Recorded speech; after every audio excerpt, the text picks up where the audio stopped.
Bismillahirrahmanirrahim. Assalamualaikum warahmatullahi wabarakatuh. Alhamdulillahi rabbil alamin. Wassalatu wassalamu ala asyrafil anbiya wal mursalin. Nahmaduhu wa nasta'inuhu wa nastaghfiruh. Wa na'udzu billahi min shururi anfusina wa min sayyiati a'malina. Man yahdihillahu fala mudilla lahu wa man yudlil fala hadiya lahu. Rabbi shrah li sadri wa yassir li amri wahlul 'uqdatam min lisani yafqahu qawli, amma ba'd. Alhamdulillah, bersyukur kepada Allah Subhanahu wa taala kerana pada pagi ini dapat kita bersama.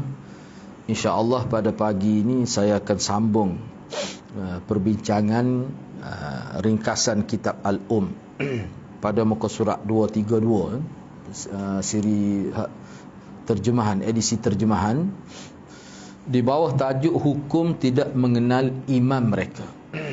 Ini isu yang kita bincang ni masih lagi berkait dengan salat berjamaah.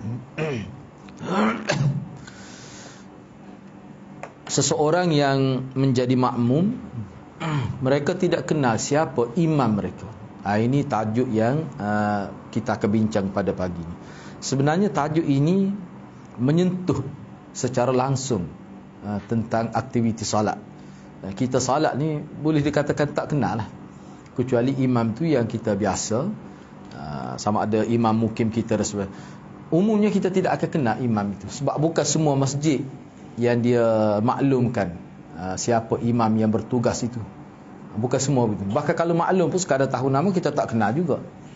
Jadi isunya sah ataupun tidak salat seseorang yang berimamkan dengan imam yang dia tidak kenal. Jadi Imam Syafi'i berkata, ni qaul yang ke-565, kalau tak silap itu dah 565 khilaf pula situ sini anda catat 565, lebih kurang begitulah. Jadi anak guna catatan lah. Jadi dalam qaul yang ke-565, Imam Syafi'i berkata, apabila suatu kaum sedang dalam perjalanan atau berada di pemukiman atau di tempat lain, maknanya sama ada musafir ataupun tidak musafir, itu maksudnya, menjadi makmum. Jadi mereka menjadi makmum di belakang seseorang yang mereka tidak mengenalinya, maka salat mereka sah. Apabila mereka ragu apakah orang itu muslim atau tidak, maka mereka boleh salat di belakangnya sehinggalah mereka yakin bahawa dia bukan seorang muslim. Jadi sebenarnya apa yang disebut oleh Imam Syafi'i ini boleh dikatakan tidak dalam konteks kita di Malaysia lah. Maksud sayanya begini, situasi yang disebutkan oleh Imam Syafi'i ini berdasar kepada maklumat daripada syarah kitab ni. Misalnya kita pergi ke tempat-tempat tertentu yang mana pakaiannya sama. Contoh kita kata kalau di Indonesia sekarang ini, orang tidak Islam pun pakai kopiah, beli di kaki lima itu juga. Jumpa tu dia bagi salam, Assalamualaikum misalnya, itu biasa. Kalau di tanah Arab lagilah. Kalau zaman dulu semua pakai jubah, pakai serban. Boleh jadi yang dimaksudkan salat ni tidak di masjid. Kalau masjid tentu dah orang Islam. Misalnya salat di tempat terbuka, salat di tempat, kita kata tempat-tempat tertentu lah. Kalau kita kata kalau di RNR dia ada surah khusus, tak timbul dah dia tu muslim ke tidak. Maknanya situasi ni lebih menjurus kepada situasi yang mana kedudukan muslim dengan non-muslim itu dari sudut pakaian tidak ada beza. Itu. Dan juga isu tempat itu tidak tempat khusus ibadat orang Islam. Kalau tempat khusus ibadat orang Islam, dia tak timbul isu ni, tak timbul. Itu kita kena faham lah. Jadi Imam Syafi'i sebut ni dalam keadaan, ialah saya pun pernah, tapi tidak bak salat lah. Kita berurusan dengan dia. Memang kita tahu dia tidak orang Melayu pun. Jadi kita tak pasti dia ni Islam ke tidak. Tu. Jadi bagaimana? Kita nak bagi salam ke tidak? Ada setengah ulama kita bagi salam sebagai doa. Ada setengah kata kita tak perlu bagi salam. Cuma kita sapa dalam sebut biasa. Apa khabar? Contohnya begitu. Jadi bila saya bercakap dengan dia, cik kata, "Encik, sihat ke?" Dia kata, "Assalamualaikum." Kita kata Islam ni. Ada. Sebab kita tengok tak ada nampak dia punya dengan pakaian dia biasa. Hukum yang disebut oleh Imam Syafi'i di sini, mana kalau kita tidak kenal lah seseorang itu. Kalau katalah dia Muslim, cuma kita tidak tahu dia siapa. Jadi anggaplah kita, mungkin dia tu terlibat ajaran salah, mungkin dia tidak Islam. Hak tu tidak dikira. Maknanya selagi tidak ada keyakinan bahawa dia tu tidak Islam, kita boleh jadikan dia tu sebagai imam kita. Kita kata dah tidak Islam, dia nak sembahyang macam mana? Kita kena ingat gini, tidak Islam ni bukan bermakna dia tu kafir yang tidak ada kaitan dengan agama. Misalnya kata Syiah yang mengkafir sahabat Syiah Rafidah. Boleh jadi solat dia di kalangan ahli sunnah ni, dia solat seperti kita. Ini yang dimaksudkan di sini. Syiah ni walaupun solat dia berbeza, tapi kalau dalam kalangan ahli sunnah wal jamaah, dia akan solat sebiji seperti kita. Jadi kalau dalam KIH ni, misalnya kita pergi ke Iran, berapa peratus je Muslim, orang Islam, ramai apa dia? Tak apalah. Bila kita pergi di masjid, kita tengok tidak ada unsur batu Karbala pun tidak ada. Tapi hati kita tetap ragu mengikut pengalaman sahabat-sahabat kita lah. Imam dia Syiah ke tidak? Sebab kadang-kadang dia sengaja tidak letak ciri-ciri Syiah dalam masjid. Padahal kita boleh teruskan salat. Sehingga kita yakin dia ni bukan Islam sebenarnya. Sama ada Syiah yang mengkafirkan sahabat, ni Syiah Rafidah lah. Kena faham lah. Bila saya sebut Syiah ni maknanya Syiah Rafidah. Sekarang ini Syiah Rafidah yang menunjuknya Syiah Imam 12 yang menjadi anut terasmi di Iran itu. Syiah di Lebanon Hasan Nasrullah tu lain pula. Tapi kukuk mana pun semua itu adalah pengkafir sahabat dan pengkafir umat Islam, Syiah Ghulat ataupun Syiah Rafidah. Jadi cuba bayar kita pergi ke sana, dia pakai jubah, pakai serban, bibir ni tak lekan lah daripada astagfirullah, selawat pada Nabi. Kita nak kata macam mana? Timbul ragu tu. Boleh kita jadikan dia imam. Sebab kalau kita solat dua imam, takut jadi isu lain. Kadang-kadang boleh terancam nyawa kita. Di tempat-tempat yang mana dia kuasai kawasan itu, bahaya kita. Maknanya kena bertakiyah jugalah kita. Tapi dalam konteks ini bukan masalah takiyah, masalahnya boleh, harus kita berimamkan mereka sah salat sehinggalah kita yakin mereka tidak Islam. Jadi bila yakin tidak Islam, dia cuba tengok di bawah Imam Syafi'i dalam qaul yang sama. Imam Syafi'i kata lagi, apabila mereka tu makna suatu kaum tadi. Apabila mereka telah banyak melaksanakan salat dengan orang itu, maknanya berlaku beberapa waktu lah kita kata. Ataupun satu waktu, tak kira lah. Kemudian mereka diberitahu oleh orang yang mereka kenal bahawa orang itu non-Muslim. Tak Islam tu, Syiah tu.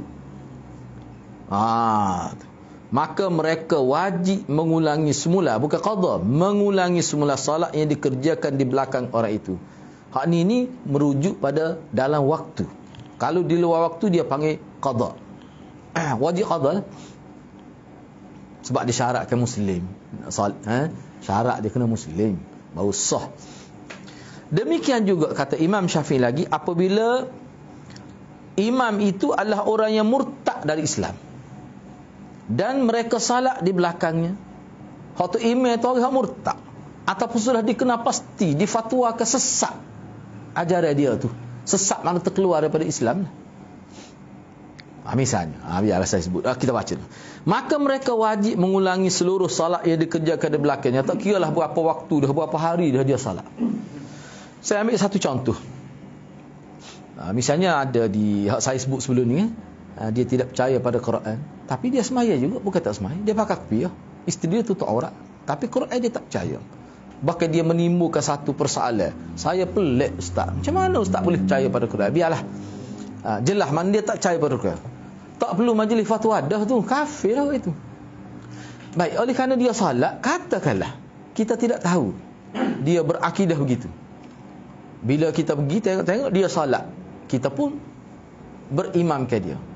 Kelantan kata kita sakut alif belakang dia tu tak? Bahasa Kelantan. Lepas tu terbukti rupanya dia ni ajaran salah akidah, bukan salah biasa, salah dari sudut akidah. Tak percaya pada Quran kafir. Kena ulas semula. Semaya tu. Kalau telah habis waktu kena qadha. Itu maksudnya.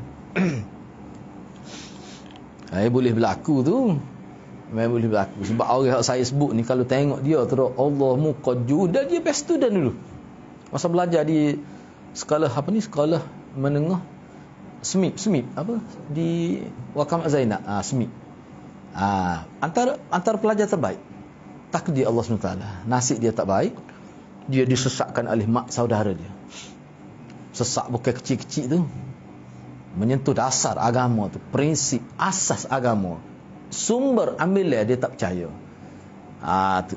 Dan saya pun sedih sebab adik-beradik dia tu pokok-pokok penegak sunnah lah. Adik-adik beradik dia ni kira-kiranya orang yang bukan sekadar berfaham sunnah tapi aktif menganjurkan program-program kelas pengajian sunnah itu. Mesti sedih, memang sedih lah.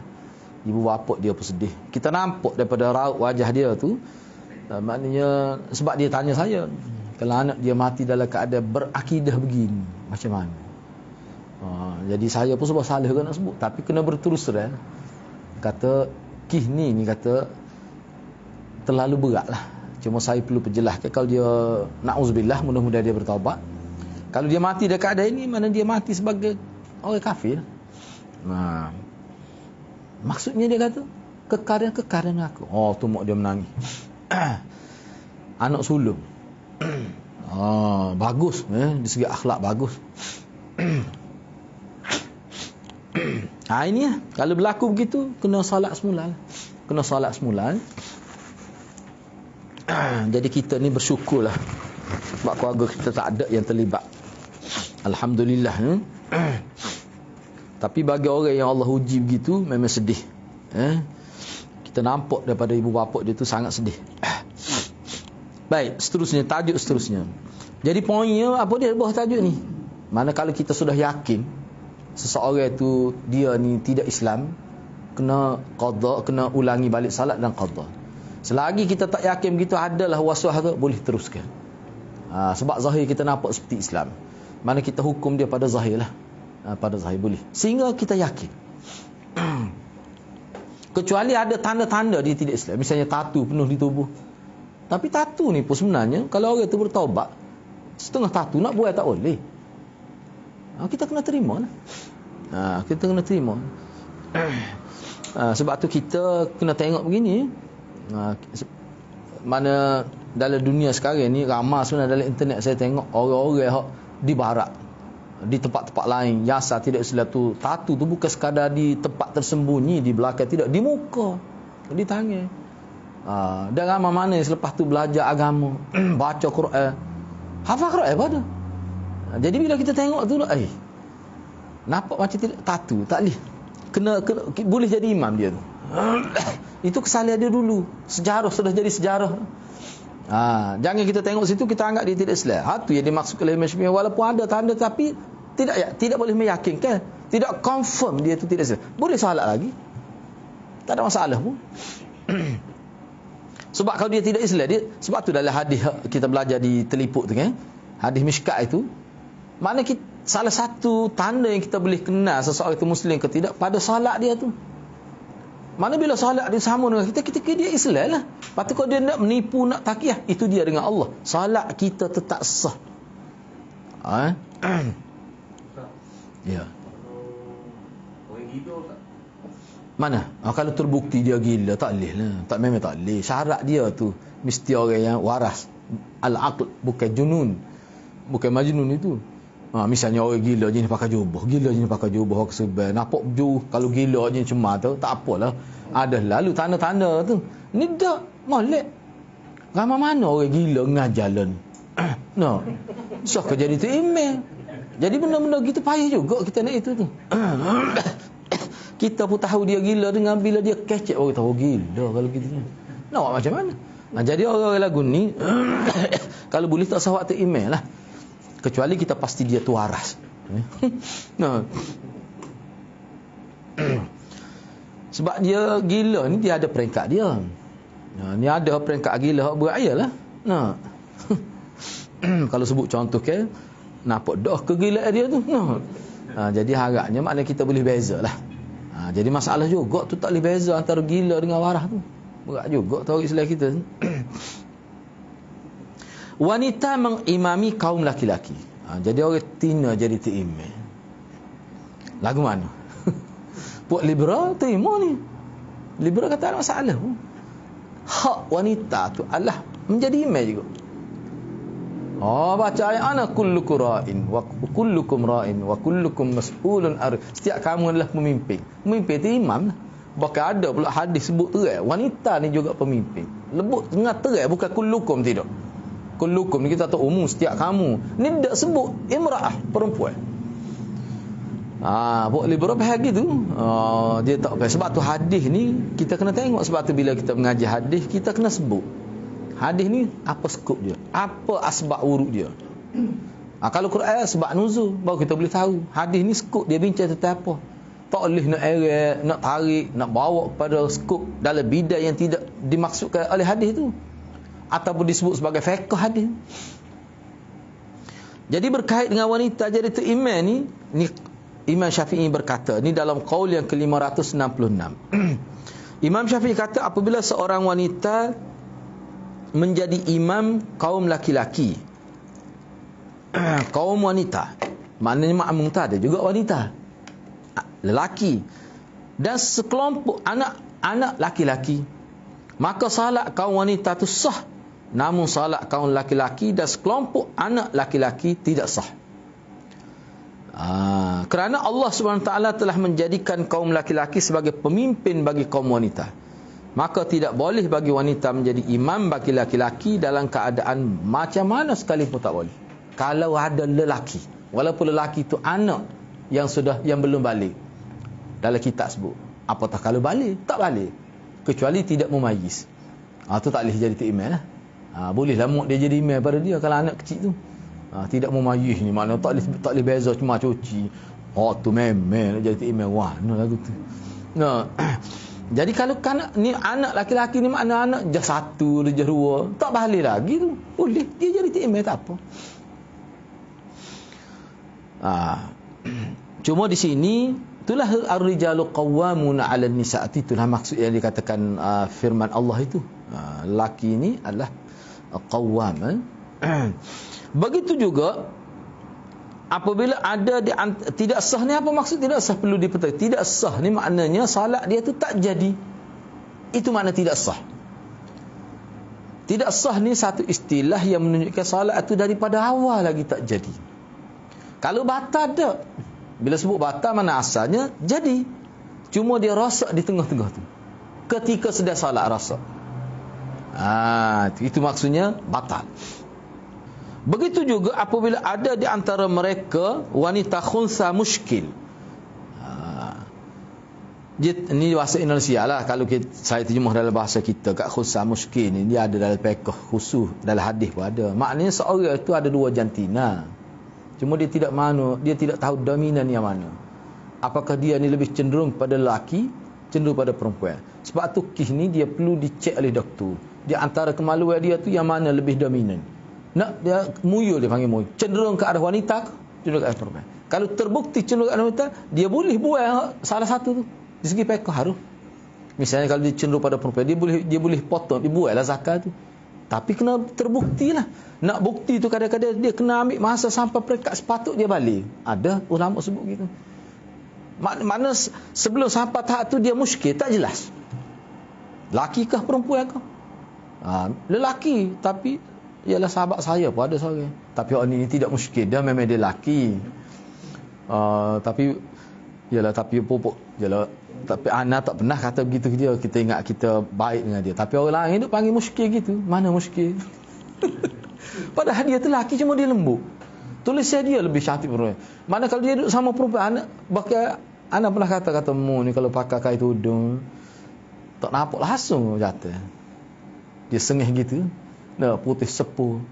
Sehingga budak perempuan pun kata dia perempuan. Dia lembut pada perempuan macam mana? Allah uji gitu dia. Tapi dia ni jadi bahan gurauan sendiri. Orang sedih kot. Dia pun sedih. Dia pernah sebut tu. Tapi waktu tu tidak muskil. Sebab jelas dia lelaki. Kalau saya nak sebut dalam bahasa lebih terai agak, maknanya kita kata, minta maaf lah kita sebut dah mungkin dalam bab fiqh kan. Maknanya kemaluan dia tu aktif lah. Dan dia tu tidak muskil, mungkin dia sah kemaluan ya adanya. Hak ni khunsa ni dua. Ada kemaluan dua, laki pun ada. Dalam internet semua ada berlaku ni. Kalau kita tengok, ialah kita tengok dalam konteks nak tahu tentang fiqh. Misalnya tentang wanita yang ada dua kemaluan. Jadi dalam internet tu ada buat, mana doktor cek, dia tunjuklah kemaluan tu macam mana. Minta maaf saya sebut, misalnya zakat tu tak pernah pun aktif, tak pernah hidup lah kita kata. Sebab tu doktor kata dia ni diperjelas kejantinan dia ni perempuan dalam IC dia lah. Ada berlaku, kita boleh tengok. Jadi makna setengah-setengah tu dia mengambil keputusan, dia potong lah zakar itu. Sebab tak perlu pun, sebab tidak aktif pun. Hak tu setelah terbukti boleh, dari segi fiqh boleh. Sebab dulu mungkin tak berlaku gitu. Sebab apa? Tak ada teknologi tu, perubatan tu, sains perubatan tu. Jadi maksud khunsa ni makna ada dua kemaluan dan dia tidak jelas hak mana lebih kuat, antara lelaki ke dia ni atau perempuan. Kecenderungan dia tu atau tidak jelas. Kalau dalam situasi itu dia tidak boleh solat, maka dia tidak boleh solat bersama wanita itu. Makna tak boleh waktu email lah. Tak boleh. Khunsa muskil ni. Kecuali khunsa tu jelas dia tu lelaki. Akhirnya diketahui begitu. Tu boleh. Apabila ia khunsa muskil, salat bersama wanita, dan ia tidak mengganti salatnya hingga diketahui dengan jelas bahawa banci itu lebih menyukai wanita, maka saya menyukai agar dia ulangi salat. Jadi kalau dia salat, maknanya imam itu khunsa tu maknanya khunsa yang tidak jelas laki ke perempuan, tiba hak tu jadi imam, saya lebih suka. Maknanya Imam Syafi'i kata kalau gitu saya menyukai agar dia mengulangi salat. Maknanya Imam Syafi'i kata sah tu. Cuba perhati molek ni, cuba perhati. Begitu juga apabila ada di antara mereka wanita khunsa muskil, maka dia tidak boleh salat bersama wanita itu. Tak boleh. Apabila ia salat bersama wanita tu dan dia tidak ganti salat dia hingga diketahui dengan jelas wanita itu perempuan, maka saya menyukai agar dia mengulangi salat. Makna kalau jelas hak muskil, tak jelas dia tu perempuan sebenarnya, setelah disahkan doktor pakar, memang dia kena ulangi salat dan dia qadha. Hak yang dikatakan saya suka dia ulang ni, wanita tu khunsa, tapi masa dia semaya dia tak jelas dia ni lelaki ke perempuan. Muyul dia tu, kecenderungan dia tak jelas. Bagi Imam Syafi'i, seolah dia buat sini sah, tapi saya suka kalau dia ulas semula. Hak tadi Imam Syafi'i kata kalau jelas dia tu perempuan, terbukti selepas tu semaya, sesah semaya, rupanya khunsa dia ni muyul dia kepada lelaki, dia ni memang disahkan lelaki, dia kena qadha ataupun dia kena ulas balik. Tetapi kalau tidak jelas lah, Imam Syafi'i tak suka. Dia kata tak cukup syarat tu. Dia kata kalau dia semaya juga, dia kena, saya suka dia ulang. Kena ingatlah bila Imam Syafi'i kata suka, mana pendapat orang lain hak berkait dengan ni, maknanya tak perlu qadha, tak perlu ulang balik. Tapi Imam Syafi'i makmum lah maksudnya dia tu tak apa. Makmum maksudnya. Kita bincang ni tentang tu imam. Jadi tu imam tu wanita dia ni khunsa. Kalau tidak jelas dia tu cenderung ke arah mana, sebab muskil ni mana muskil, terbukti, jadi nak tahu macam mana tu. Itulah masalah. Sebab tu kalau kita tak tahu, ni isunya kalau tahu. Kayak duk kapung, kayak boleh tahu. Memang saya pernah jumpa pun. Yalah, saya tidak sebutlah di mana, sebab ni aib juga sebenarnya. Dia kata khunsa tu Ustaz Din, diberitahu pada saya. Sebab kita bincang benda-benda gini khunsa tu. Tapi kita tengok, saya kata ni satu tempat lah, saya pernah ada pengalaman. Tapi dia tu nampaknya nak pada perempuan, orang kampung dia cerita. Makna lelaki dia tu. Saya kata sebenarnya kena jelas tu. Sebab tu kalau dalam fiqh, kalau khunsa ni muskil, tiba-tiba selepas tu jelas dia dominan pada mana-mana, sama ada perempuan ke, dia ibu bapa dia macam kena uruh dia seperti dominan dia tu ke arah mana. Misalnya sebagai contoh, mana ada ibu bapa anak dia ni bukan khunsa, memang perempuan tu lah, walaupun dia ni laki, memang laki pun. Jadi dia nak buat macam mana? Dia tanya saya. Saya kata beginilah, kena bui aktiviti lasak pada dia. Jadi mak dia ni mana masa itu sekolah pergi, kita kata ke bukit naik siapa dia paksa anak dia panjat pokok dak misalnya. Jadi nampak lain. Lama juga dia ambil masa, dia kata. Beli basikal. Kalau aktiviti lasak ni dia suruh anak dia padahal dia pergi sendiri. Tu maksudnya. Maknanya perlu didorong ke arah tu. Sebab apa? Biasanya dia ni kalau dia kekalkan begitu, dia akan jadi mangsa kan. Pergi ke universiti jadi masalah. Biasanya begitu. Dibuli dan sebagainya. Banyaklah kisah yang kita pun nak cerita pun tak teramuk. Kisah tu. Jadi kisah kita nak bincang ni dia dua, kena perhati. Dia kena dua. Yang pertama, khunsa itu mana tidak jelas dia tu lelaki ke perempuan, tapi orang tahu, makmum tahu dia ni khunsa. Tak jelas. Bagi Imam Syafi'i, lebih baik dia jangan jadi imam. Sebab kalau jadi imam juga kadang-kadang tak jelas gitu, Imam Syafi'i kata saya lebih suka kalau dia ulai balik bila dia tahu selepas tu. Itu satu masalah. Yang kedua, dia khunsa, muskil. Tetapi terbukti selepas solat tu dia ni lebih cenderung kepada perempuan. Hak tu kena qadha. Dah kena ulangi semaya dia. Itu yang dimaksudkan di sini. Tu. Ni pandangan Imam Syafi'i lah. Jadi kalau dia tak tahu cenderung ke mana, tetap sah. Maksud Imam Syafi'i tu pun saya lebih suka kalau dia ulai balik lah. Lebih suka. Kena ingat bila kata lebih suka, ana uhibbu an yu'ida. Ana uhibbu an yu'ida. Saya lebih suka dia ulai balik. Ni dalam kih ni dia tak, kalau jelas memang kena qadha. Kalau jelas memang dia kena ulai balik. Ni dia tak tahu. Siapa habis maya tak tahu dia cenderung ke mana. Tu saya lebih suka. Tetapi kalau lepas maya terbukti dengan yakin bahawa dia ni cenderung pada wanita. Hak muskil tadi. Tu memang dia kena qadha. Semaya tadi jadi tidak sah. Sebab apa? Seperti berimamkan wanita. Dia kira gitu.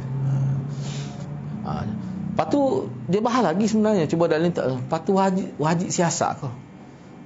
Kalau kita ngaji pon dia panggil tak wajib sa'a dah.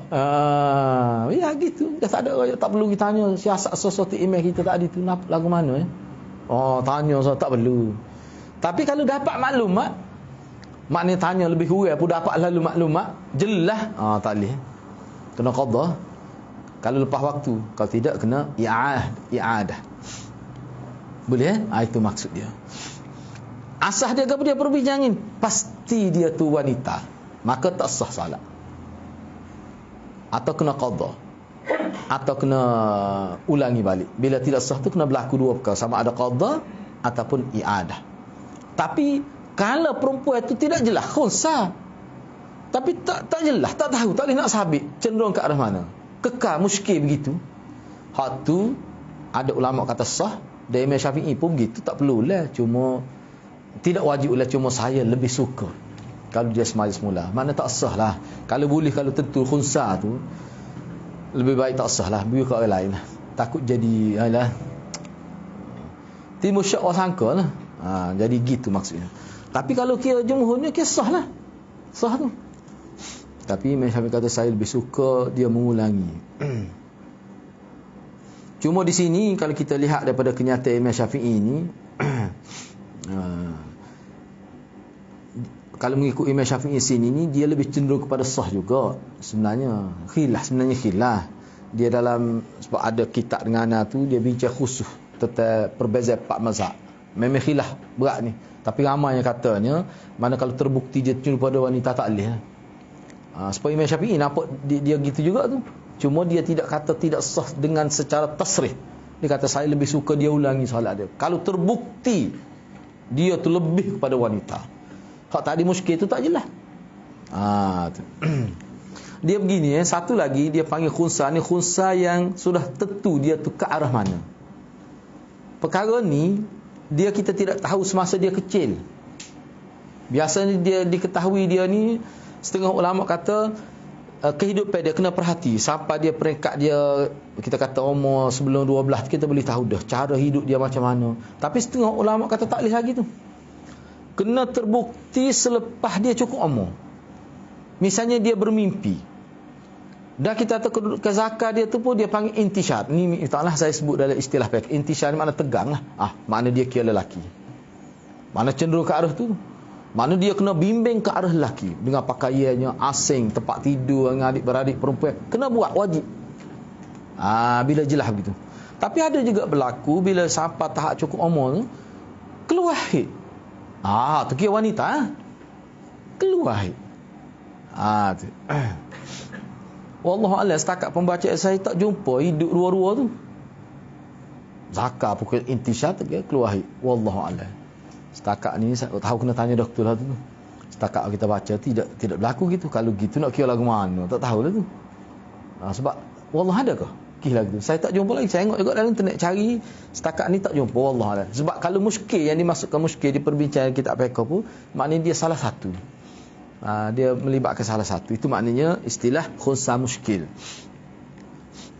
Imam wanita serta posisinya. Ini sama-sama wanita. Kalau jadi imam pula lagu mana? Dia nak duduk mana? Apakah sah imam itu berasingan dengan sah makmum atau macam mana?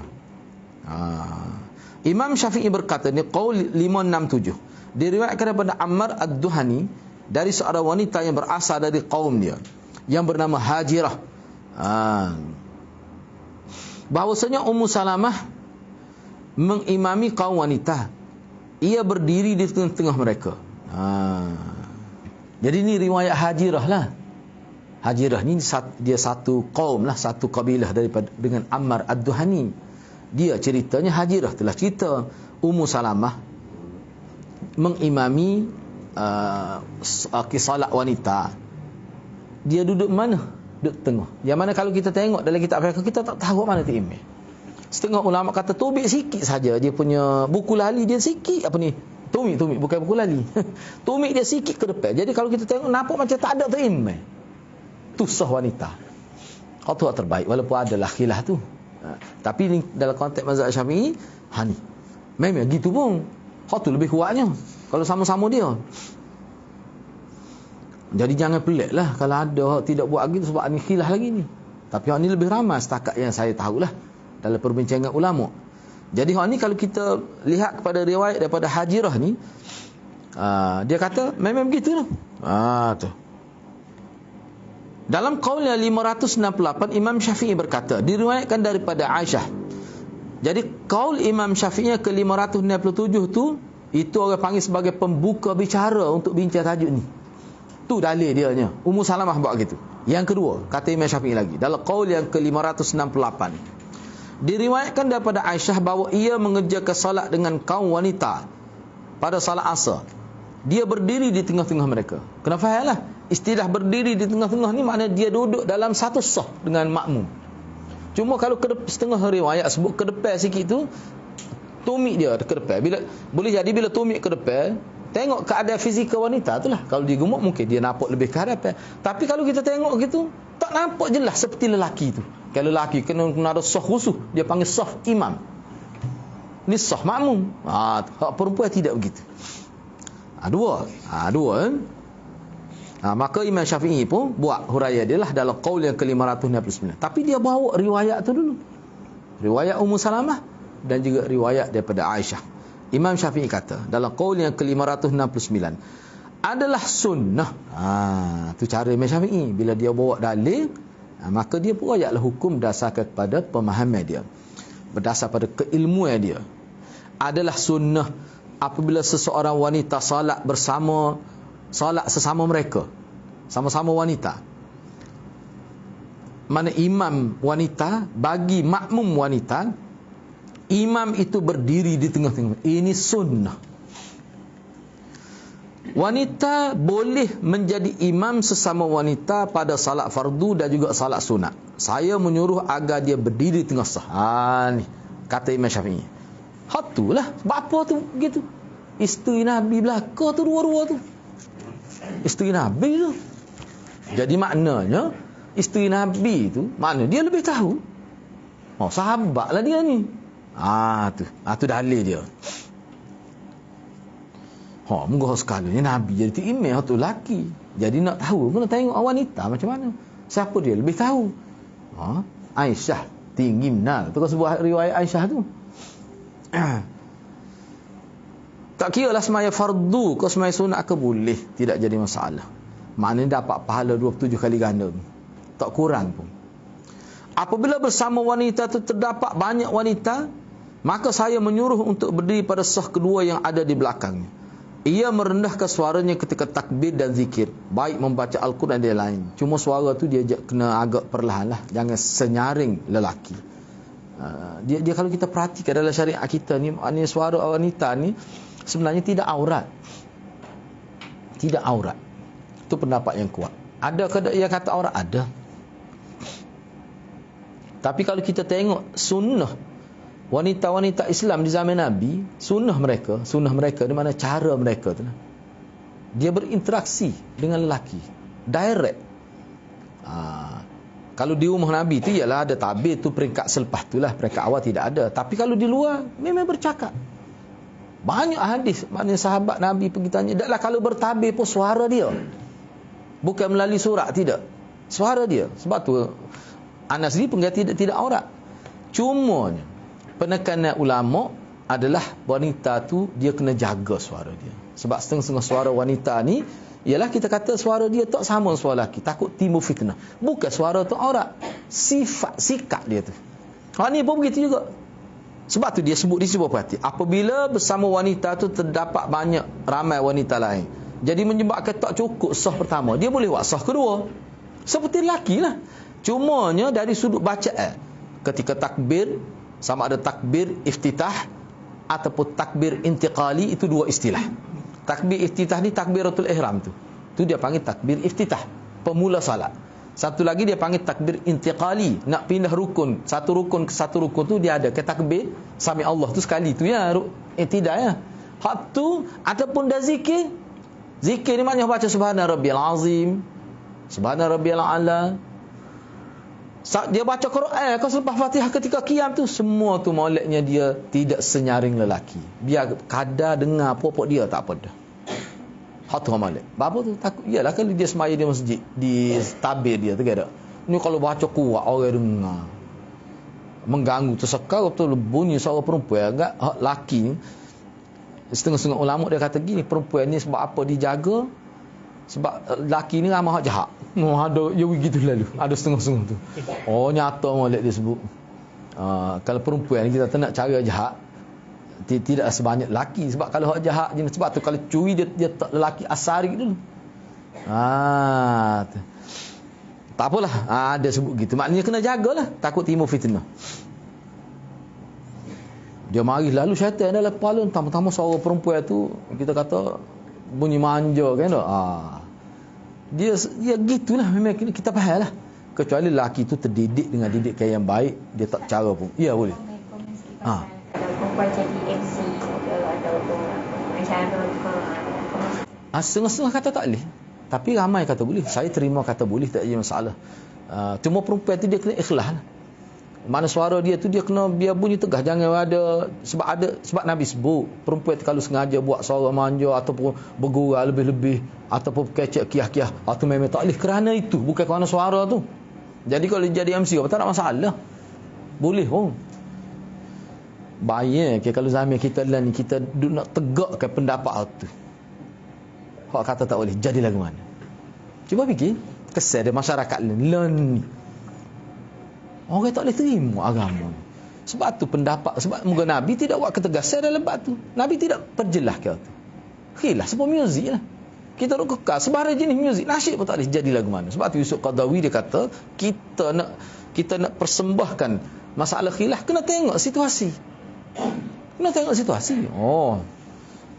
Okey, itulah antara pokok yang kerah tu kritik Yusuf Qaradawi tu.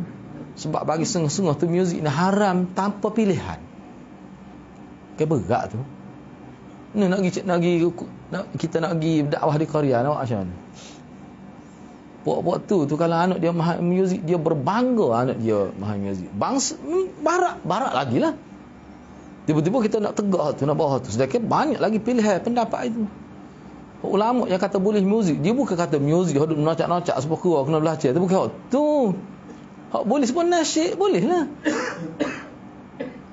Kalau Ibn Hazm boleh semuanya muzik, tu dia. Nak kata mana? Sibuk kau muzik dia kata. Kalau nak lala, tidak muzik pula lah. Dengan bini pula lah. Dengan duit pula, dengan kereta besar pula lah. Tak lalah mana. Setahun 3 kali tukar sport ring, tak lalah lagi tu. Padahal bukan duduk atas sport ring pun. Duduk atas kereta tu. Berapa sekali habis tu? Ingat saya sebut. Kereta baru tukar steering berapa ribu habis tukar. Padahal kereta baru tu. Gedia orang panggil tu. Tak lalah lagi tu. Jadi maknanya kalau kita nak kira semata-mata itu dah haram. Iyalah maknanya di situ dia ana tidak nak kata muzik itu boleh seluas-luasnya, jangan silap faham. Tapi bagi ana terima pendapat yang sederhana. Muziknya ada yang boleh, ada tidak boleh. Hak boleh tu lagu mana? Begitu juga suara perempuan. Kalau kita kata suara perempuan aurat, berat. Sebab tu bagi kita tak boleh menyalahkan orang lain. Sebab ana terima suara perempuan tidak aurat. Cumanya kalau kita, sebab itulah saya nak hantar surat kepada gamna ni supaya jadikan suratul nur tu sebagai surat wajib pada perempuan. Baru dia boleh tahu. Kena tahulah perempuan kena ikhlas. Kalau dia kita lah kecek dengan perempuan, saya tak marilah lalu tam-tam perempuan tu comel. Situ nak keikhlasan dalam agamanya. Allah tahu. Saya tak mari ganggu lalu. Kau kata apa? Kita kena betul lalu ni. Kena astagfirullah, na'udzubillah. Memang situ saya tak boleh guna. Nabi sebut dengan terang. Kena ingat tu benda-benda gitu. Seperti juga perempuan. Baik, bila ana sebut gitu, maksudnya harus, bukan makna terbaik. Kalau ada lelaki lebih baik. Begitu. Sebab dia ada satu pemikiran, dan bagi ana ini bukan pemikiran Islam. Sengaja dia beri perempuan sebab dia kata menarik perhatian. Tu tak boleh. Kalau gitu tak boleh. Orang pecok pun perempuan. No. Pecok. Ni buah Tok Guru, almarhum Tok Guru Menteri Besar. Tak ada kaitan tu kata galau dengan perempuan tu. Apa dulu tok perempuan tepi tu? Siapa yang kata Allah comelnya, kata galau ni. Yo kau kata galau comel. Tu makna pemikiran liberal lah. Islam tak perlu tu letak perempuan tepi gitu tu. Lah ni, kalau jadi ngepek lah pula kalau kita sebut dah. Cuba tengok lentar. Bagi ana lah, ini perkara yang perlu ditangani. Perempuan sendiri tak sabit dengan lelaki guna dia pun. Dia sedari kedudukan dia tu boleh mempengaruhi lelaki. Memang dia sendiri jual. Misalnya obat. Dia kita kata. Viagra lah kita kata. Atau obat untuk merasa set ni bagi orang macam-macam gini kan. Perempuan banyak lah ni. Kalau kita tengok lelaki tu. Lebih sampai lelaki kecek. Tengok kempen tentang obat apa tu. Munasabah ke segi agama kita. Tak sesuai. Kalau kita belum Allah kata kreatif molek kata tu punya camping. Bila perempuan tu dah. Patut perempuan pula tidak menutup aurat. Comel lagi dah. Beli dah. Nah, apa tu? Dia guna tu. Tu memang tak boleh lah tu. Niat tu tidak ikhlas dah. Tu tak boleh. Kita ulama kita bincang perempuan aurat tak aurat ni, misalnya dia baca kita dengar suara patut boleh ke kecek dengan lelaki yang ajnabi. Tu hak duk bincangnya. Tidak ada bincang ni supaya hak dia tu duduk camping kita kata obat seks lah kita kata. Tak boleh tu bagaimana. Nampak sangat timbul fitnah. Bayarkanlah. Kalau nak sebut ke banyak siapa ada. Ni dia terbuka kan. Kita nak sebut pun tak tergamuk. Pihak ni pula ni netizen ni tanya dia. Moga dia buat tu secara video live kan. Ada tu live, ada pun dalam rakam macam-macam lah lelaki tu tanya dia. Dia kata, kalau nak sebut pun tak tergamuk lah kitanya. Tapi kena pihak sendiri lah. Tu tak boleh, memang tak boleh. Tak usah tanya Tok Guru lah, tu memang tak boleh. Siapa kata tu tak boleh. Tu. Tapi perempuan ni ialah bila tidak terdidik dengan cara kehidupan sunnah tu, dia merasakan untung tu penting. Dia kira tak rasa untung. Memang terbukti pun kalau perempuan yang promosi benda tu lebih maju. Tu. Ya. Ya? Syair? Syair kan asyik kepada yang ada nanti perempuan. Dia kena tengok lah. Sebab tu ramai sebenarnya. Dan Ana tak setuju tu. Ana antara tak setujulah siapa ke peringkat tu. Tapi kalau bagi ulama ini khilaf lah. Bagi ulama yang kata boleh lah. Sebab dia kata hak tu sebenarnya tak timbul fitnah tu. Kalau nak kira timbul fitnah ada lagi. Dia punya sudut lain, aspek lain. Misalnya perempuan ketika berurusan di pejabat lagi mana. Hak tu lebih nyata lagi. Dia jual di kedai. Hak tu di atas pentah dia kadang menutup aurat tu. Apa tu. Hak tu lebih ringan lagi sebenarnya. Ingat dah dulu kan. Orang kita dah sebut zamir berzamir. Dulu tak apa retina kita kata tidak terbuka seperti sekarang. Ingat dulu saya ingat lagi daripada kecil guru saya di sekolah pun kenapa perempuan mana tidak digalak pergi ke masjid, takut timbul fitnah. Ingat dulu. Biasa kan kita dengar. Jadi teruk sangat tu siap masjid ni. Tu image timbul fitnah mari. Tapi pergi Maidan tak apa. Mari tengok orang benar Maidan tu. Jam pelik punya khabarnya. Tengok dalam internet tu. Cuba tengok perempuan. Hasil tu memang perempuan lah ramai. Bahkan lelaki nak apa keruk ni masuk dah. Orang kata tu dia dah habisnya. Biarlah kita kata dah. Ni gorai tu. Tu nak kata ustaz tu fitnah tu. Wanita ada duit diri dalam ni. Tak apalah tu. Tapi nak ayatnya tempat tu tak timbul tu. Sangka tu. Takut timbul fitnah. Tapi kenapa masjid timbul sangat? Sebab tu ulama kata bukan kerana tu. Cuma ada seorang kata ya betul. Sebab tempat masjid ni lagi kena jauhkan daripada tu. Kerana masjid. Sebab itulah ramai misalnya dalam mazhab Syafi'i tu, kenapa sunnah mandi tu kepada lelaki nak pergi salat jemaah tu? Mandi tu apa maksud mandi? Oh, kalau nak bincang panjang pula. Dia kata mandi wajib tu. Mana ulama kata begitu. Maknanya kalau nak sebut ada buku saya tak bawa ni. Mana lebih tepat? Orang kita katakan kalau malam jemaah kan suruh klik awal. Dalam kepala dia tu apa dia tahu tu. Dalam hadis sebelum pergi jemaah tu lebih afdal lagi. Sebab apa? Nak pergi semaya tiba-tiba tengok perempuan contoh kalau di Kuala Lumpur kan dok. Yalah kita maklum lah. Nak pergi semaya jemaah. Kitanya kira bau minyak wangi apa mandi tiba-tiba tengok nak pergi saya perempuan tu teruk kan maka orang Islam, orang tidak Islam lagilah. Jadi kalau dia melakukan jimat sebelum tu dalam tempoh beberapa jam sehingga selesai jemaah tu dia tidak akan terganggu. Maknanya Nabi nak tekan solat ini dia mesti khusyuk. Antara yang mengganggu itu masalah perjalanan tu lah. Hak tu ulama kata mandi itu maksudnya mandi wajib. Tapi bukan jumhur tak kata begitu, tapi ada. Tu sebenarnya. Sebab tu kalau kita ambil pendapat tu, dia bukan isu malam jemaah, isu nak pergi solat jemaah. Di situ. Memanglah malam jemaah ni tak ada sahadis pun tak ada kenyataan tu. Sahabat klik awal malam jemaah. Rosak mati. Pemikiran masyarakat jadi rosak apa ni? Ustaz lah juganya. No, jadi soalan malam jemaah tu padahal malam jemaah tu baca Quran berat sungguh. Dia ada dua muka surat juga dia bincang tu. Bahaya kita bahaya cara mikir lagu tu tak boleh bagaimana tak sesuai tu. Tambah-tambah kita orang ngaji agama ngaji tafsir apa tu kecek lagu tu juga tak sesuai langsung. Cuba eloklah. Kadang-kadang hak perempuan pun begitu juga dia jadi kita laki begitu perempuan pun begitu. Dan itu salah satu cara hidup yang tidak menepati sunnah. Begitu. Nak kata haram dosa besar, anak pun tak kata gitu. Kerana dia berlaku secara spontan. Yalah sebab biasa gitu kan. Berat. Anak kerusuh. Kalau untuk email, bapak tu email pun kecek berat. Kerana dia berat dia pada tak kapiah ni. Malah nak sebut lah bahasa dia guna. Aneng milik kepala kita. Apa jadi lagu ni? Kita nak sebut pun tak tergamuk. Tapi dia sebut cara terbuka. Siapa perempuan tunduk belakang tu. Tu kadang-kadang kita sebut kata entah ni tak ada maruah tu. Dia kata nak selora sekali-sekali. Selora benda lain, tak usah selora tu. Nabi tak benar. Boleh ada pokok kita kapal dia tak ada siapa tak serayak. Dia gini benda kalau nak sebut bila akhir program tu dia kata lelaki kena balik, perempuan balik kena dia tu. Bahasa ustaz tu. Saya kata lagu ni ustaz kecek. Sebab tu malam anak sebut tu. Mana orang yang tahu agama kalau dia buat salah tu hacah lebih teruk daripada orang jahil. Dia tahu agama tapi kecek duk kiyah-kiyah gitu. Tak boleh. Setengah orang dia kata benda lagu tu tak boleh. Dak Nabi kata tak boleh. Kalau guru saya Maulana dulu dia guna contoh lain. Maulana memang dia sebutlah dia kata benda ni benda jelas Nabi sebut dalam al-adab mufrad tu pun ada.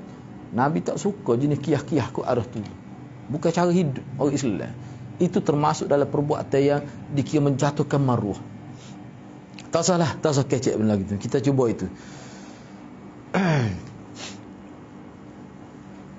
Baik, kita habiskan ni. Jadi maknanya perempuan ni boleh tidak ada masalah pun bagi saya. Kita tengok keadaan lah. Kalau keadaan tu kita sedih sebab kita dalam pengamalan agama kalau kita ikhlas Allah akan buka ruang kepada kita berfikir dengan betul. Cuma bagi anaknya kalau dalam majlis besar, kalau dibui pada lelaki itu lebih baik. Tapi kalau perempuan pun tidak kata jadi dosa. Bagi saya anak tidak begitulah. Tapi ada setengah ulama kata memang tak boleh. Bahkan setengah-setengah ulama bila belajar dari satu kelas gini tak boleh capurkan perempuan. Ada yang berpendapat gitu. Tapi bukan itu satu-satunya pendapat. Ramai lagi ulama bahkan jumhur Qadawi antara kata boleh. Jagalah. Jagalah. Sebab tu dalam mazhab Syafi'i dia kata kalau suami isteri tu hadir lebih baik. Mana isteri dia hadir, suami dia hadir. Itu lebih baik. Memang lah. Memang lebih baik gitu. Tak nafi lah tu. Orang tak bincang dah tu. Cuba tengok lagi di sini. Wanita, ini qaul yang ke-569. Adalah sunnah apabila seorang wanita salat bersama kaum wanita. Ia berdiri tengah. Wanita boleh mengimami sesama wanita pada salat fardu dan lainnya lah. Tapi berdiri di tengah saf.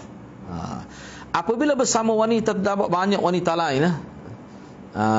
Maka dia boleh buat sah yang kedua. Dan seterusnya seperti lelaki lah. Cuma dia jagalah bacaan dia tu sama ada takbir, seperti yang saya sebut tadi, zikir-zikir dan sebagainya. Kita kena ingat dalam ni saya sebut awal-awal lagi, dalam hadis dari Imam Syafi'i pun, orang jadi imam dia kena doa untuk makmum sekali. Jangan silap faham tu, kenyataan tu.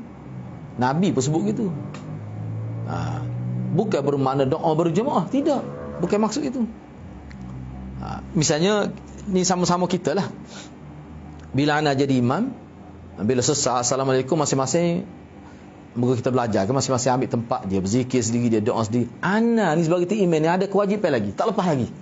Apa dia? Nabi suruh dia kena doa juga kepada makmum. Mana kalau sebelum ni kita kata Allahumma zakirni mimma nasitu. Kita kena kata zakirna. Bila kita jadi imam, masa kita doa, kita kena doa juga untuk makmum. Bukan bermakna doa juga diamin ke oleh makmum. Tidak maksud kita tu. Mana tanggungjawab selepas dia beri salat tak ada lagi. Apa dia kena doa untuk? Sedangkan makmum ni rata dah ginya. Hak tu gijeron tu, hak ni gijeron ni. Nah, duk zikir sendiri, duk doa dengan masalah masing-masing. Imam masih ada lagi satu tanggungjawab. Apa dia? Dia kena doa kebaikan pada semua makmum dia. Hak tu, hak jelas. Hak tu jelas. Apabila wanita itu berdiri di depan saf dengan mengerjakan salat sebagai imam bagi kaum wanita, maka salatnya serta salat mereka yang ada di belakangnya telah memadai. Apa maksud ni? Satu saya sebut ni. Mana kalau sama-sama wanita dia semaya sah tu supaya lelaki. Mana tu imam duduk depan, memang boleh ke memadai? Boleh juga. Tapi hak asal dia afdal lagi. Sebab tu saya kata benda ni khilaf. Jadi kalau kita tanya mana lebih afdal Ustaz, imam sama-sama wanita, dia duduk di tengah ni maksudnya dalam sah yang sama, cuma dia ke depan sedikit saja. Ke depan tu makna tumit tu. Sebab kaki tak sama hanya. Dia kena tumit. Dengan semaya supaya sah lelaki, sama-sama wanita. Hak tadi lebih afdal. Sebab tu Imam Syafi'i kata boleh juga memadai. Tak perlu i'adah, tak perlu qada. Boleh sah betul lah. Kemudian Imam Syafi'i sebut lagi, saya menyukai agar tidak mengimami kaum wanita kecuali wanita yang merdeka. Ini dari segi kategori sama wanita. Dari segi kita kata apa tu? Tertib dia lah. Hak mana lebih afdal sama-sama wanita? Kena yang merdeka, perempuan merdeka. Kerana wanita yang merdeka itu mengerjakan salat dengan memakai geria tu mungkin Kaikano. Parut. Saya pun tak sempat nak rujuk ni. Indonesia lah tu, kita pun tak faham mana Indonesia. Apabila maknanya pakar tu kaikano lah kita kata. Kita tidak nak bincang lah pakai dia pakar tu sah ke tidak tu biasa tu, memang sah pun. Tak kata pakar mungkin. Kaikano ni apabila hamba wanita, budak tu mana hamba, wanita mengimami wanita merdeka baik mengenakan mukina atau dengan kepala terbuka, maka salat dianggap memadai kerana itu merupakan fardu atas dia. Dia beginilah. Sebab dia ada perbincangan sebenarnya. Sebab dia sama wanita, dia tidak aurat. Sebab orang lelaki sama lelaki. Sebab tu kalau perempuan dan lelaki lain cerita. Dia ada. Tapi kukuk mana pun, sebab tu cuba perhati molek dia sebut saya menyukai, kata Imam Syafi'i, agar jadi imam kepada wanita tu ni sama-sama wanita, dia kena orang merdeka. Hak perempuan tadi. Kalau sama-sama dia. Misalnya capur perempuan itu ada merdeka, ada hamba. Hak merdeka lah. Kerana wanita yang merdeka itu mengerjakan salat dengan memakai menutup aurat lah. Apabila hamba wanita mengimami wanita merdeka, baik dia pakai kana ke, dia menutup aurat telekung ke, atau dengan kepala terbuka, maka salat dianggap memadai kerana itu merupakan fardu atas dia. Dia gini, hukum hamba ni dia tak sama dengan hukum merdeka. Dia lebih ringan. Misalnya kalau di sini, kena ingat kan, hak ni kita bincang ni dalam mazhab Syafi'i. Mana katalah perempuan hamba ni, hukum menutup aurat kepada dia tu dia lebih ringan daripada wanita yang merdeka. Maknanya kalau nampak rambut sikit pun tak apa, ataupun dia mendedah, ada yang kata tak apa, ringan. Begitu juga kalau sama-sama wanita, dia jadi timel, dia mendedah ke maksud aurat ni aurat sekadar aurat, dia panggil aurat mukhaffafah. Dia aurat mughallazah tu lah dia dulu. Biarlah kita sebutlah istilah ulama. Tapi orang kita tak guna lah anak ni. Imam Bukhari guna. Imam Bukhari ni kalau aurat mukhaffafah tak apa lagi. Mana tidak berdosa besar, hak kata jadi neraka tu. Tapi kena ingatlah hak ni kalau sebut kapur payah nak faham ni. Kita sebut orang kita. Lepas tu live pun mana orang pun kita tengok ni. Kita anggap begitu, jangan silap faham lah. Dia mughallazah ni qubur dan dubur. Dalam mazhab Syafi'i kita tak akal tu. Kena ingat tu. Antara pusat dengan lutut. Sekat tu. Waktu dia mughallazah dah tu. Dosa besar tu. Tapi Imam Bukhari tak lagi. Dan ramai ulama lain mazhab lain kata tak apa, nampak pohon. Sebab tu timbul pohon tu aurat kata dia pakai kaedah tadi. Mughallazah ni qubur dulu. Hak tu tak ada khilaf. Hak duk khilaf pohon aurat tu dia panggil mukhaffafah lah tu. Kalau ada orang kata khilaf lagi ni, nampak zakat ni tu Syiah, bulat gete Syiah tu. Terai Syiah. Kena tahu. Syiah ni dedah mughallazah tak apa. Syarat kena comok kapur. Kita nak kata mana? Gi pakai maiding 10 mas tu. Gi dia comok kapur, dia kubur dan dubur. Mana mughallazah tertutup dengan dilomok kapur. Tak apa, tak dosa dah. Pekoh ke berapa tu lagu tu. Kita baca pun nak suka. Sedangkan kita kalau pakai ya nampak pakai nampak tu tak boleh. Kena faham lah ni, jangan takut silap faham lah. Kata muka kita ni Wahabi lah, mudah dia memang Wahabi, takut yang silap faham pula. Saya nak ayatnya dalam pandangan setengah, bukan mazhab Syafi'i ni, cuma nak ayat dari segi pekoh. Apa ya timbul khilaf bila Dr. Zaimi sebut pohon ni maknanya tidak aurat, dia ayatnya pandangan ulama lain. Imam Bukhari kata, okey, nak kata Imam Bukhari Wahabi. Masa Imam Bukhari Wahabi, dia ala arwah lagi. Tak ada lagi. Sebab dia pembahagian tu lah. Dan Syafi'i dia tak akal tu. Aurat ni ada mukhaffafah, ada mughallazah. Selain daripada hak mughallazah, mana kubur dan dubur. Dua tu. Laki pun ada kubur. Kubur, hak kemala dubur, kemala belakang. Hak tu mughallazah. Selain daripada paha ke, bawah pada pusat ke, itu mukhaffafah. Dalam mazhab Syafi'i, hak tu pun kena tutup juga. Sebab tu dia pusat hingga ke lutut. Tapi setengah-setengah mazhab lain tak apa, nampak pohon tak apa. Sebab tu kalau kita pergi di barat pun, kalau ada semaya tu keluar atas lutut, bila dia duduk nampak kepala lutut, tak apa mazhab dia. Sebab dia kira tu mukhaffafah. Bukan bermakna afdal, tidak. Orang bertatu pun mandi sama-sama jatuh belanja sesuai tu dengan dia untuk permulaan. Lepas tu kita didiklah dia. Dia nampak orang ni agama. Biar dia mengucapkan dulu. Lepas tu tak boleh kita tertelanjang. Gitu tak perlu. Dia pakai luar pendek. Tak boleh telanjang dia. Tak apa dulu. Biar dulu. Sana tu orang masuk Islam. Kalau kita bawa sepatu tempat kita, tak boleh nak pakai luar panjang. Put dia luar panjang pun tak ada. Hak tu orang panggil cerdik agama tu. Agama ni dia fikir manusia jangan kekal dalam neraka. Tak apa dah. Paling kurang minimal tu. Jangan kekal. Ni pakai luar panjang, tapi perangai sepohok kafir tak akan luar.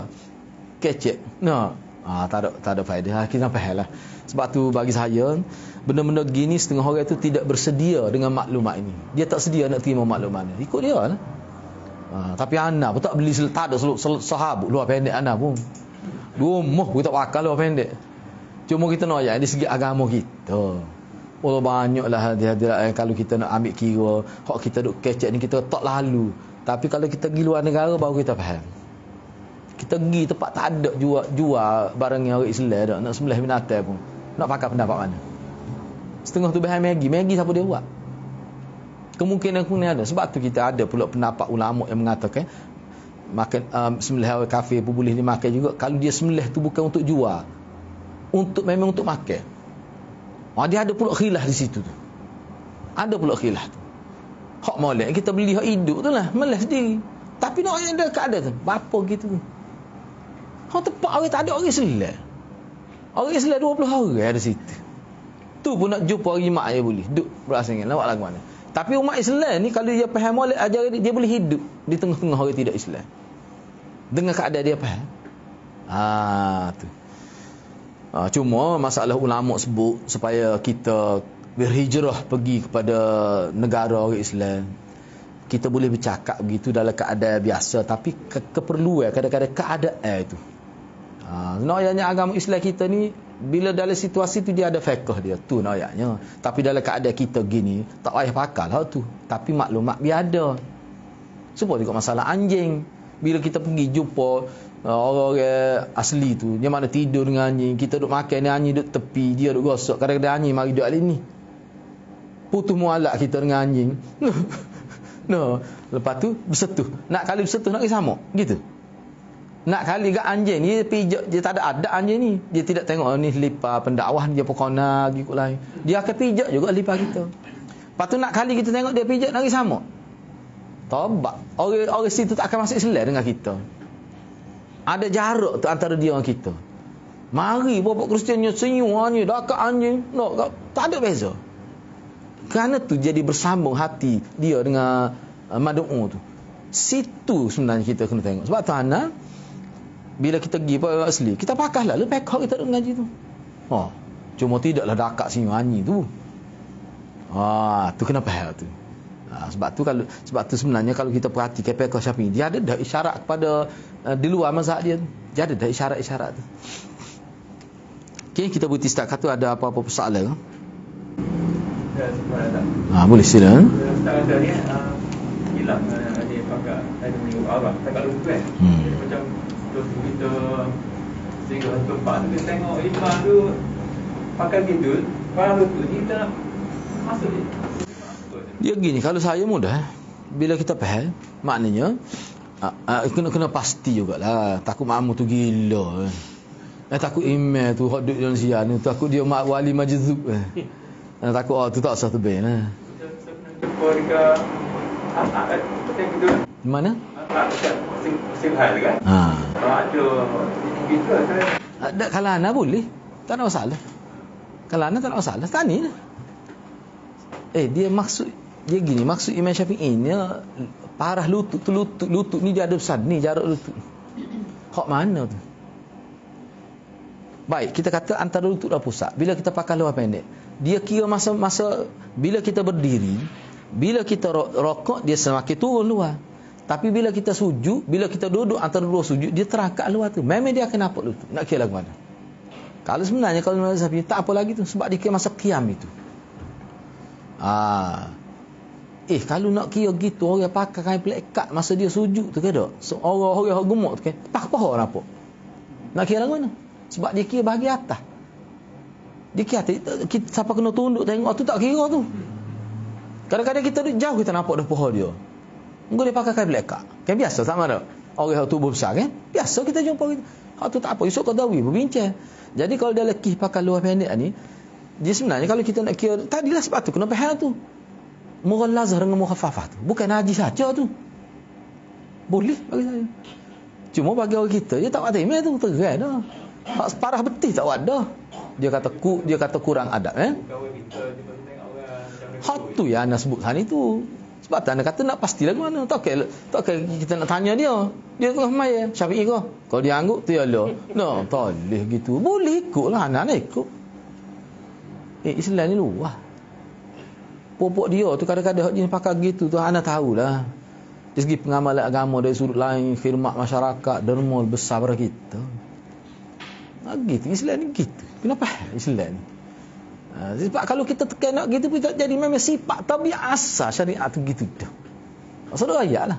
Kita nak buat asal kapuh kita boleh. Orang luar mau juga bodoh gini-gini, sepuana duduk sana pun ada satu seorang dia ada satu perumahan yang paling itulah dia panggil Eco World tu dah. Kita pergi situ, mana orang luar pun ramai. Ni pelbagai mazhab. Jadi bila dia jadi tu imam, dia hafal Quran orang Nigeria. Dia pensyarah di universiti. Anak pergi kuliah, dia jadi tu imam. Bila dia orang tahu dia ngapa Quran. Dia tak serupa, langsung tak serupa dengan sama. Dengan tak bismillah, tak bunyi langsung. Tapi orang boleh terima pula. Tu kita nak. Orang Islam kita tu. Walaupun kita mazhab Syafi'i pun, situ kita nampak. Tu anak suka, maksud itu. Kita boleh nampak. Jadi orang situ pun boleh terima. Baca Quran memang Islam.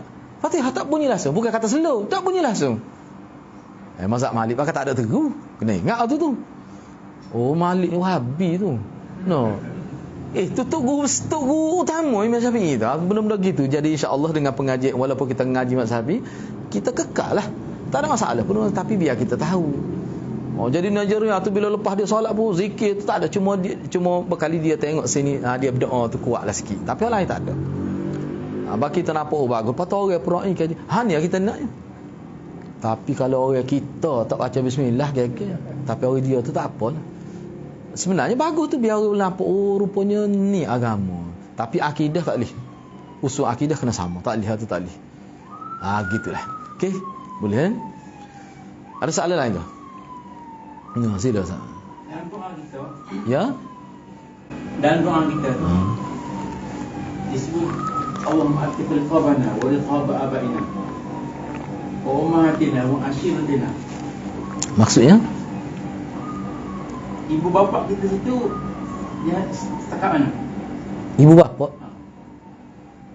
Ibu bapa abaina wa ummahatina tu mak bapak kita ke ataupun dia termasuk kalau bukan.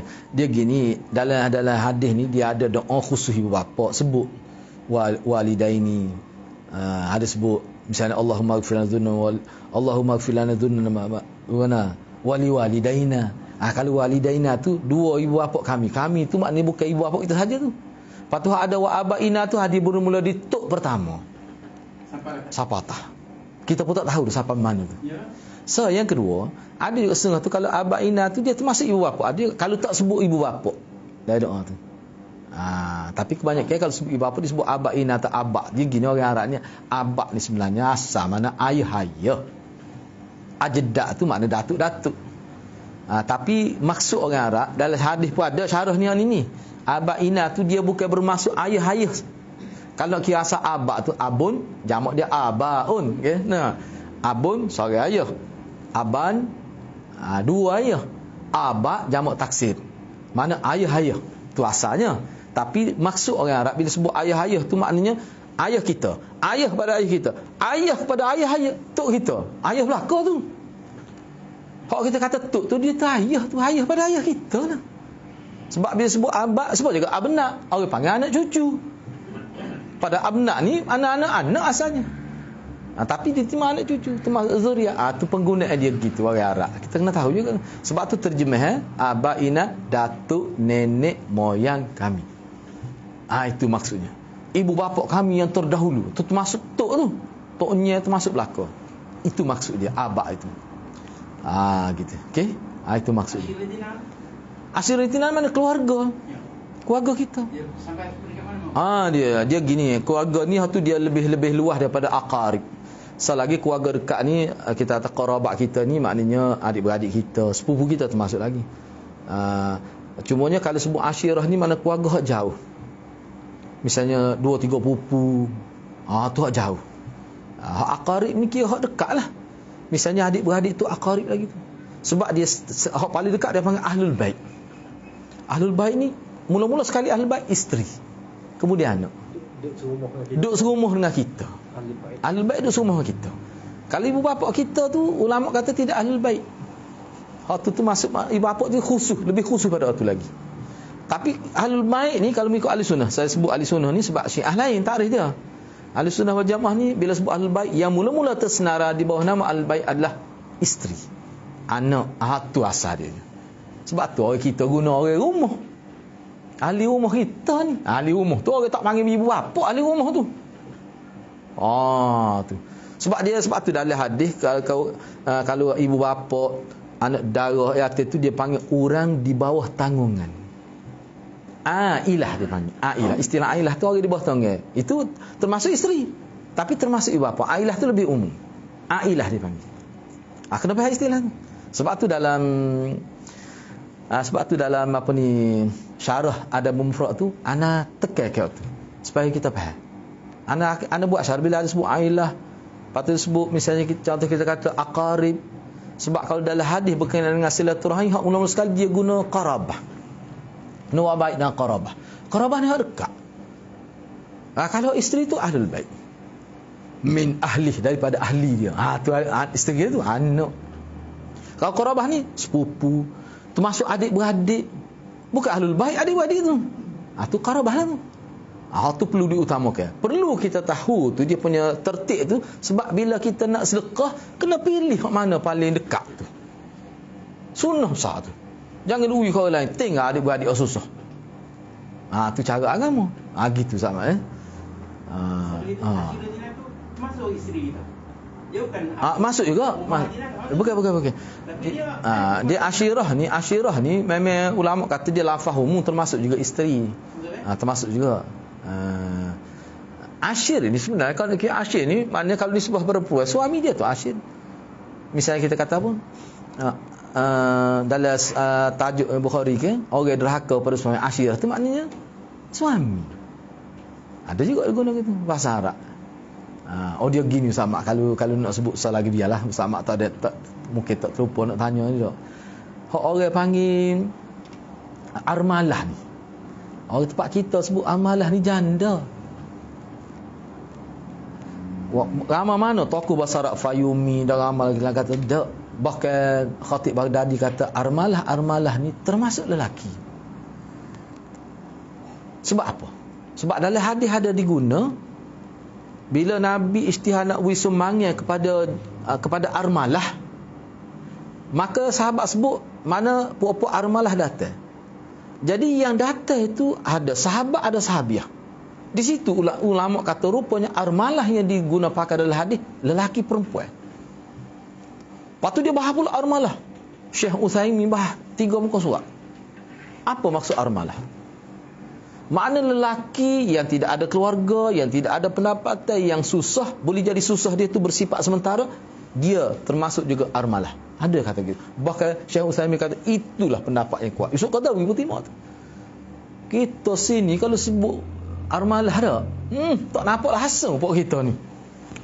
Janda. Tidak gitu sama. Tapi tidak. Sebab tu dalam Sunan Nasa'i tu, kalau benda-benda gini memang kita akan buat tarikh. Kita nak kembali pada pemahaman asal mengikut istilah yang digunakan oleh Nabi SAW. Gitulah insya-Allah dalam Sunan Nasa'i itu banyak tu. Kita akan jumpa akhirat itu insya-Allah. Jadi ana setakat itulah dulu. Mudah-mudahan Allah berkati kita semua. Aku qouli hadza wa astaghfirullahal azim li wa lakum. Assalamualaikum warahmatullahi wabarakatuh.